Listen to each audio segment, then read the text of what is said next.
one thing that people are sometimes hesitant of, fearful of, is traveling by themselves. I was.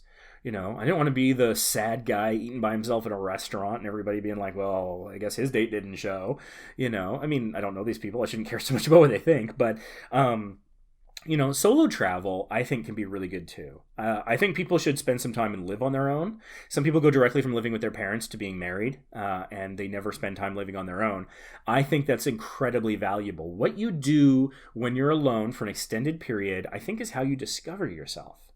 Because, yeah, okay, you get like a day, you get a week, here and there, whatever. Depending on how busy you are and what you're doing with your time, you might just be getting to your to-do list. But it's when you have free time, no obligations, what do you do with that free time when it could be pretty much anything? What do you watch? What do you, do you play a video game? Who do you call? What do you eat when it doesn't impact anyone else? The decision is only between like you, your bank account, and your God, basically. Okay, I'm gonna binge watch this TV show, or I'm gonna do some exercise, or I'm gonna go for a walk, or I'm gonna call someone I care about because I haven't spoken to them in a while.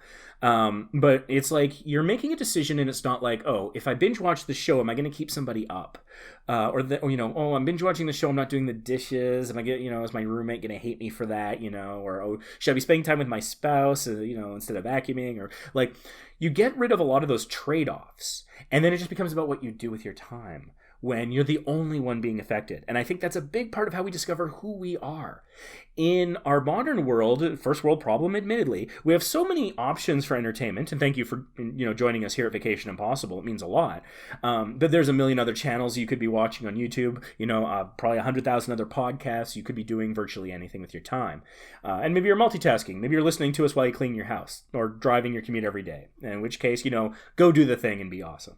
But what you do when it affects no one but you, I think, is an ultimate experience of discovery, of self-discovery. And so solo travel is a good way to do that, especially if maybe you already have, you could be living with your spouse or your family, or, whatever your situation is, that, living on your own isn't practical. It's not right for the stage of, your life. But what about just taking a trip for yourself, by yourself? A trip by yourself, for yourself, because they have to go hand in hand. Don't do it for someone else. Don't do it for work. I mean, if you have to, but I'm talking about something that's not for work, and it's not necessarily for a specific function, for recording for your YouTube channel. I've taken some solo trips. I've taken some solo train trips from Vancouver to Portland, and that was a lovely experience. And it's nice, you're on the train by yourself, you're listening to whatever music you feel like, you take a nap, you think your thoughts, you look out the window, you see the world, and you're not trying to be witty. You're not trying to entertain the person sitting next to you. It's just you and your thoughts and what you enjoy. And that's a good thing, I think. And then I get to Portland. It's like, where do I eat? Do I want to go to Panda Express? Do I want to go, to McDonald's? Do I want to go to wherever? It's not going to affect anyone. No one but me. So the choice has to be all about me. It has to come from me. And so when you are surrounded by 20 options and you have to consider the effect of 4 other people, and everyone's like, I don't know, what do you want? I don't know, what do you want? I don't know what you want. And they're all being so polite, which is maybe a Canadian problem, maybe an Indiana problem. But at some point you have to be like, well, what do I want? Maybe you're not being asked that often by your family, your spouse, your friends, whatever. And no fault to them. It could just be the way that, people don't have time. They get caught up in their own stuff, and that's all fine. But every now and then someone's like, well, what do you want? And I hadn't even been thinking about what I wanted. I was just thinking about what would be peaceful. What would make everybody else happy, the pleaser thing, whatever. And every now and then somebody says, well, what do you want? And I'm taken aback. I'm like, oh God, I didn't even think about what I wanted. And so there's almost that loss of self sometimes. And so I go back to, well, what did I do when I lived on my own? What did I do when I was traveling by myself? Because that was clearly something I liked. Especially if you did it more than once. I tried Panda Express. It was okay. I didn't go back. Do I really love Panda Express? Probably not. But other things, I go to a Hard Rock Cafe. In fact, that's probably the one place I would dine alone because they're just so awesome. I wouldn't feel bad about it because the vibe there is just so welcoming, accepting, and friendly. Love all, serve all is what they say. And they live that motto. So I also took a solo cruise, the $24 cruise, where I flew to LAX and took a 4-day sail on the Imagination to Ensenada and Catalina. do I get off the ship? What do I do when I get off the ship? Well, I walked around Catalina, so I know, and I've done that many times. I'm like, I like walking around Catalina. Made a video about it. What did I do in Ensenada? I went to what was then my favorite restaurant, Tacos del Sol, which is unfortunately closed. My favorite Ensenada restaurant. And I walked around and I enjoyed doing that. And so I know, okay, going and grabbing a bite in Ensenada is a thing I like to do because I would do it again, and I have done it again.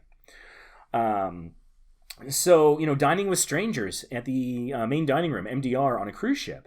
I did that many times when I was on my my solo cruise. And so, if I'm on a cruise and somebody says, hey, do you want to eat with strangers today?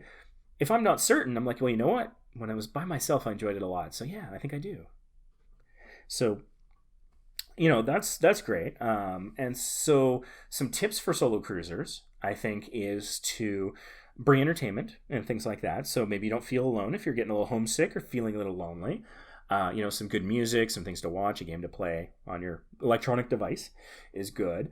If you're on a cruise, I do recommend dining with strangers in the main dining room, even if that's the only thing you do outside your cabin the whole time. It's good to get out.